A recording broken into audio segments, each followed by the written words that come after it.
started. Hello everyone, welcome. I'm gonna do both, read off my phone a little bit.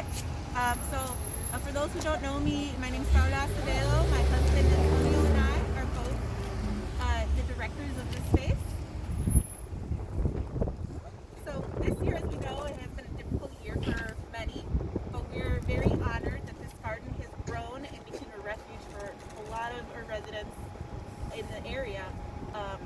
So we're here today to celebrate all the successes this year despite of all the challenges, and to unveil or do an official ribbon cutting for this project of ours that's been happening since 2017. So we're finally ready to do an official ribbon cutting for it, and so we'll be doing that right now. So a little history about how this project got started. I said it all started in 2017. We ordered some wood chips, and the wood chips just kept on coming. So we had this mountain of wood chips here, and we didn't know what was going to happen. We're like, we cannot move all these wood chips. We do not need all these wood chips. Luckily, that same year in 2017, we had a new garden member that approached us, and it turns out that she was a permaculture designer, and she was looking for a site to do a project. So the stars aligned for this project. So we talked about it, did a design, and we applied for a grant. We applied for the ComEd Green Region grant. And in 2018, we received it immediately, started getting volunteers to help us with the site, began carving out the wood chips into what you see today. So even though this garden was funded by a grant, ComEd, and we had a designer, this was built by volunteers, and Antonio leading the effort of volunteers. So a lot of the things you see here are handcrafted by Antonio and our volunteers. Just a quick shout out. Nina Lauren was the permaculture designer. She was part of Lovering Collections and the Chicago Permaculture Institute. Yeah. And so the project will continuously be maintained and kept up by our volunteers, and as we continue to grow and diversify this permaculture site. So the goal for this was to educate people about permaculture and foraging, and to also help with food security and create a pollinator haven. And so now I would like to introduce, on behalf of the permaculture community and our designer Nina Lauren, Ana Maria Leon to speak.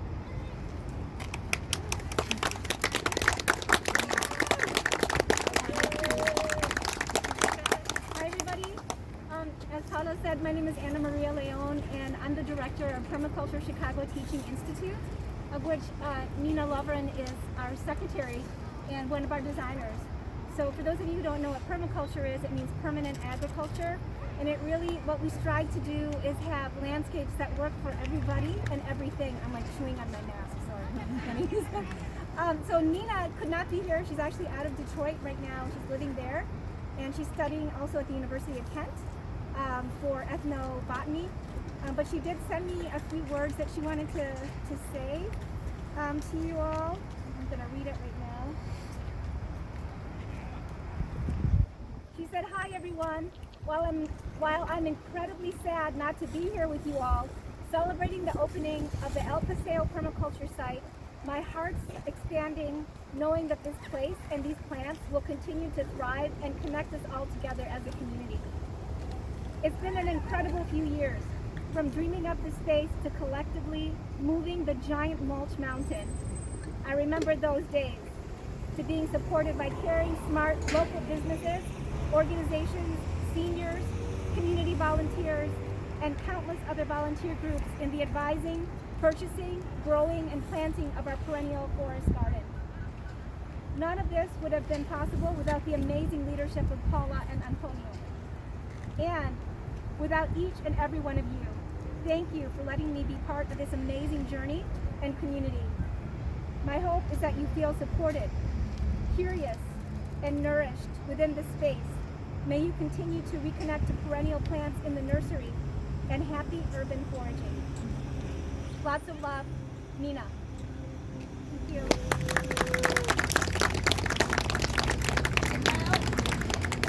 And now I would like from our Land Trust Neighbor Space, Robin Klein will speak.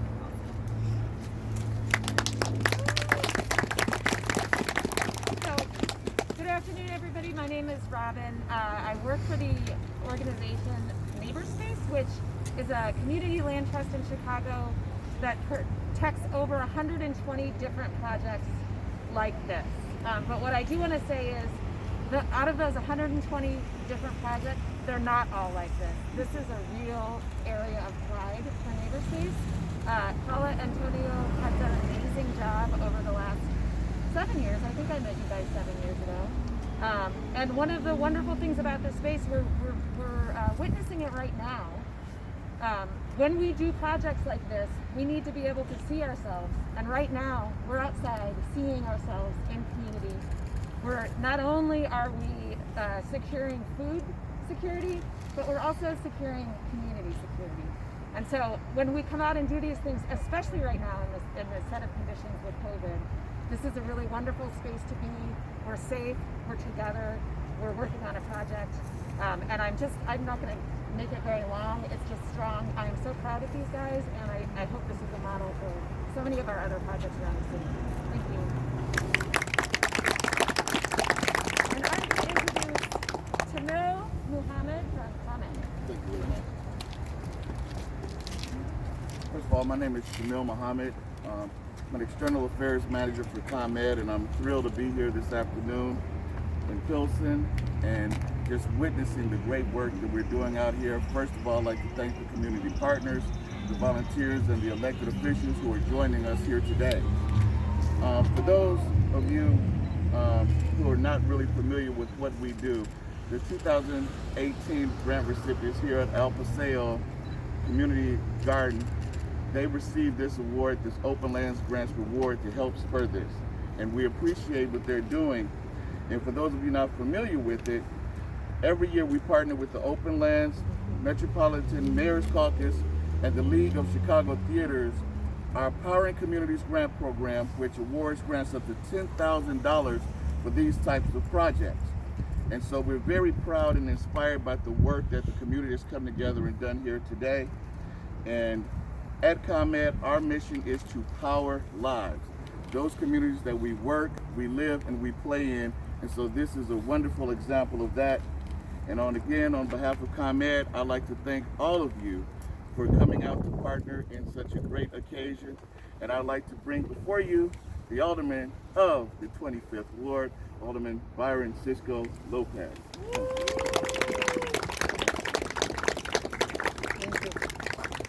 And first and foremost, let me thank the Paseo Community Garden for the leadership for making this possible, neighborhood space, and the many other partners that have made this possible.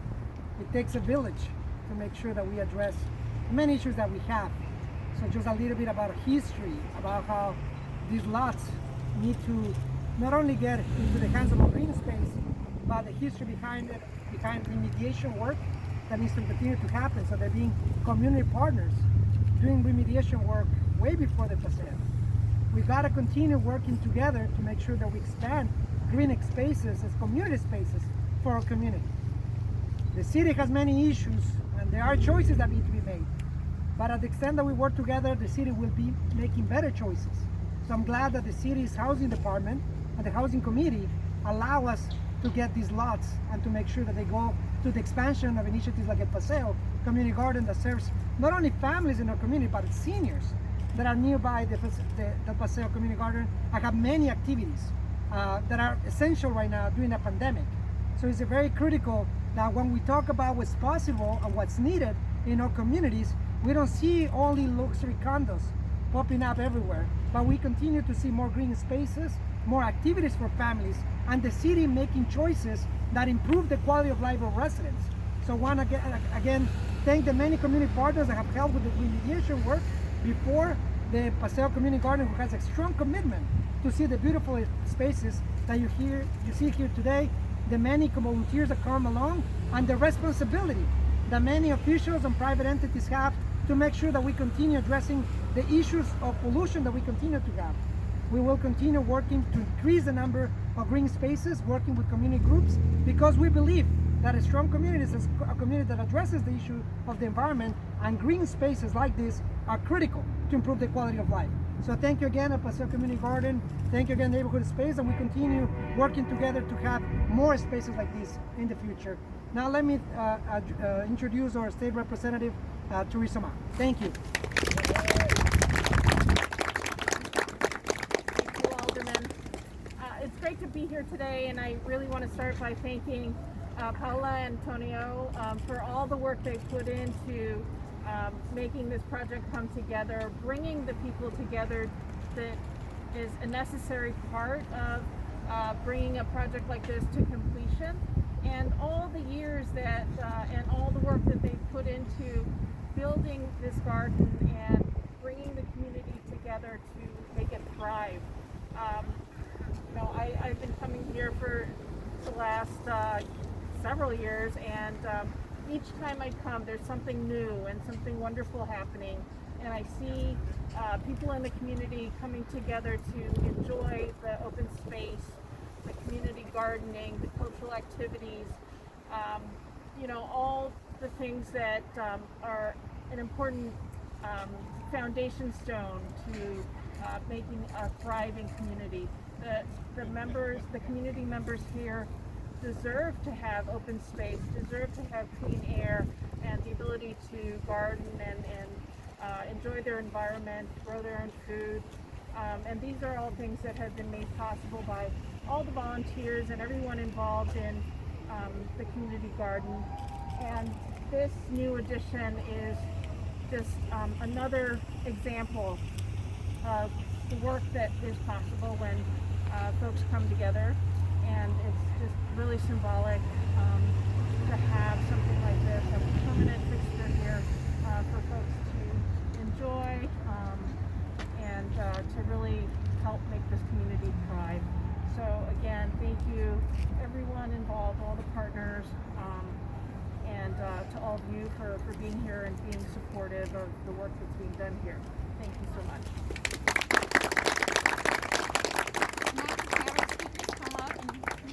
Ribbons collectively.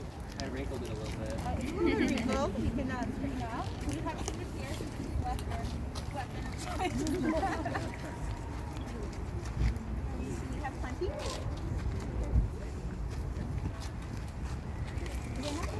We could share. It's like a wedding. You can cut it. I can do it. All right, ready on the count of 3. 1, 2, 3. Use the cheap scissors. Thank you everybody else for coming and celebrating with us. We also have other beautiful things to celebrate. If you guys look to your left, we are expanding to include that whole lot. So when the alderman is speaking about growing spaces on behalf and having more green space versus vertical development, that's part of our mission is to protect green space on behalf of the community. Equitable, accessible green space for everyone. So thank you so much, and if you guys would like, you have an opportunity to give us your ideas for the expansion. So we have a double-sided community design board on there with sanitizing wipes and everything, and we ask everyone we'd like to make it a social media campaign. So if you want to take a picture of your design, and you could share it with us via email or social media, tag us El Paseo Garden, and hashtag El Paseo Lot. So thank you guys so much. I hope you enjoy yourselves. There are free Asian carp tacos on behalf of Teresa Mott MWRD for the IDNR. There's so many partners. So enjoy that. And if you pre-ordered your El Paseo Pail, you can pick it up from Low Res Brewing, and your produce tote bags from AUA. We also have a schedule of events that you can see right next to the El Paseo Pail, the Low Res site. You can look at the schedule there for different entertainment. We have dance performances by Semantico's Dance Studio, and we have community meditation and sound healing at 4 o'clock, which has been a huge benefit to the community all year long. Yoga and meditation have been a very big benefit to all of the residents here to help them through this pandemic. So thank you everyone so much, and enjoy yourself.